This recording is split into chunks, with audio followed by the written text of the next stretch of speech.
What's going on, all you gamers? Here we are back with some more Outriders, and today I'm going to go over the 3 mods that I think are pretty much essential for the Acari builds. Now obviously it's always down to personal opinion, but for myself, if you've been subscribed to the channel, you'll probably know I've been making an abundance of builds, and these 3 seem to be a recurring theme as they're in most of them. So if you want to see what I think are the top 3 mods that you need to have in pretty much every pyromancer Acari build, then stay tuned, that's coming up next.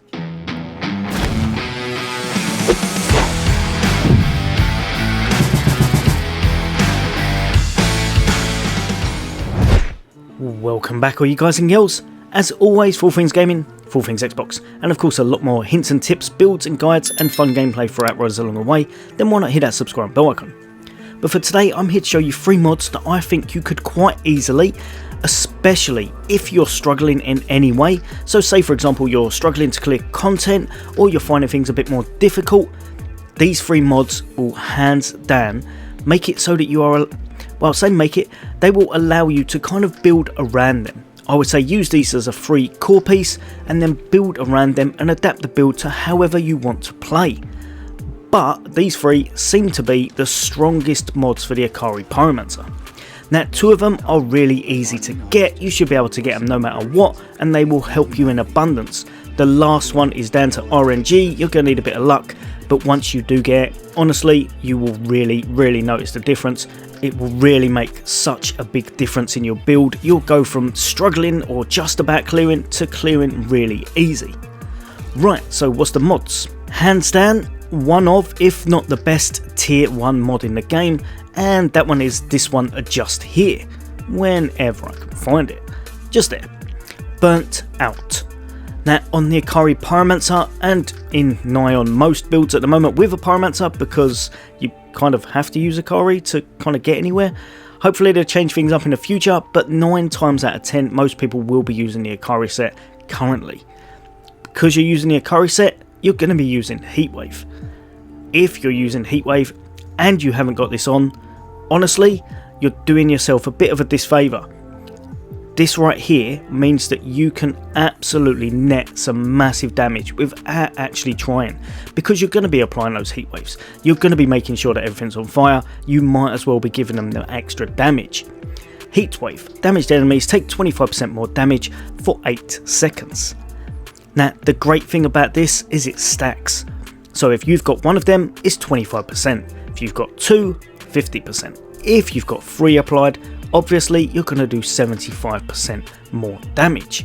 Now the reason this is so good, it works with everyone. It's not just for yourself. If you're playing solo, this is the best one to put on. If you're playing in a group, guess what? This is the best one to put on. Every single person hit by that heatwave will be taking that extra damage. It means that everyone in your team will get the buff and everyone will do absolutely massive damage on them, meaning you'll clear content a lot faster than you usually would have. Honestly, if you're using the Acari set and you haven't got this on, chuck it on your build, you'll notice the difference straight away. And to be perfectly honest, even if you're trying to clear content and you do not have an Acari set, you will need this on to get anywhere just for the extra damage buff. All purple gear, chuck it on. Acari set, chuck it on. Anything that involves Heatwave, chuck it on. You'll really notice the difference, and if you're not using this, as soon as you've started using it, you will kick yourself because you haven't used it beforehand. Next up, and it's this one just here. Honestly, this is just too good to pass up. I have tried an abundance of builds. This one, hands down, is just, it's just ridiculously good. Untamed Power. Using skills deals 41,761 damage to enemies within a 5 meter radius around you. The damage is equal to 30% of your anomaly power. And that right there is the main thing. It scales with your anomaly power. Especially using the Acari set, if you're using the right skill tree and such, your anomaly power will go through the roof, easily over 500k, and this will scale with that. I think the highest I've got it to myself was around about 250, 220, something like that, but 220,000 damage to enemies within a 5 meter radius around you. Now that was on a buff build just to see how high I could actually get, but I would imagine with yourself, after you've hit your heat waves and everything, you'll still be doing around about 150,000. That number is significant, especially when it's on every skill activation. If you're using a lot of heat waves, guess what? Everything around you is going to take a lot of damage, they're going to fall over. If you're using another skill, say for example thermal bombs, they're going to fall over. If you're hitting them with a melee, because melee is classed as a skill, guess what? They're going to fall over. Honestly, this is definitely one thing that I didn't realise until I went through all of my builds and saw that I pretty much put it on everything. So for me, I would say put this on your build and you will notice a difference. Just make sure you're in that kind of close range area effect so that you can actually get the damage for them, and make sure that you're able to kind of stay alive. Obviously, if you're going to die every single time you're close range, then you're probably going to struggle with this mod. But if you're using heat waves and if you've got that 25% on already, you should be able to tear through the enemies, and you should be getting a little bit of health regen because you're using those heat waves anyway. So this one right here will definitely be one of the best in slot. Now next up, and handstand, something that is absolutely ridiculous. If anyone tells you you don't need this, honestly, they're just trying to make you feel better. You really do need this. Now I'm going to tell you a little workaround if you haven't got the death shield, but in all honesty, if you have got this, if you can, chuck fortress on something. Either use death shield and chuck something underneath it, or if you have death shield or you've got two of them and you've dismantled one, put that fortress mod on another weapon. Handstand, it will make your damage stronger. It's 43% of everything. Fortress, receive up to 43% damage bonus based on your armor. Now at endgame, your armor has enough from the offset. I think it's anything over 35k give or take gives you the full buff. 43% damage from all sources. Whatever you're doing receives that damage buff, especially with pyromancer, where he can buff his damage already with insane crazy numbers. For example, 3 heat waves, or doing the 2 thermal bombs with the 40% extra damage. There's a few different ways that he can make his damage numbers go through the roof. Honestly, this is best in slot. As soon as you pick up a death shield, you'll notice your anomaly damage goes through the roof along with everything else. You'll clear content faster. It is just something that is needed as long as you have it. Now, like I said, this one is RNG, so it is a complete pain.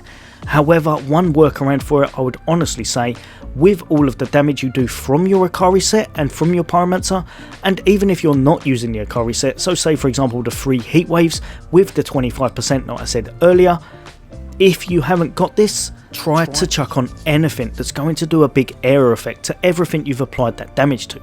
So a great one would be that one underneath, Shadow Comet. Shots cool down a comet, dealing 210,000 free damage to enemies within a 3.5 meter radius. Another good one would be Moaning Winds. Whenever you reload your gun after the 8 seconds, you're going to get massive damage on that. I think it's just under 400k in an air effect. Another one would be just here, Scrap Grenade. Again, another anomaly area effect, 226,000 in a 5 meter radius with a 1 second cooldown. Reload, spam it. Reload, spam it. It's a kind of a workaround. You can do some crazy damage with it, but in all honesty, as soon as you have Fortress, it is game changing. If you have it, or if you have it in your stash and you've forgotten about it, chuck it on your build along with the other 2 I've told you and work a build around that.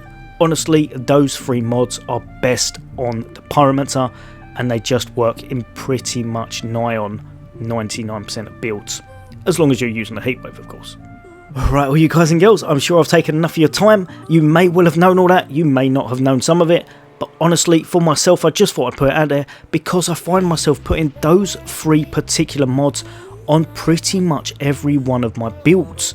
Now obviously, if you've got a certain different playstyle, say for example you're using Inferno rounds or you play more mid to long range, you may not want Untamed Power.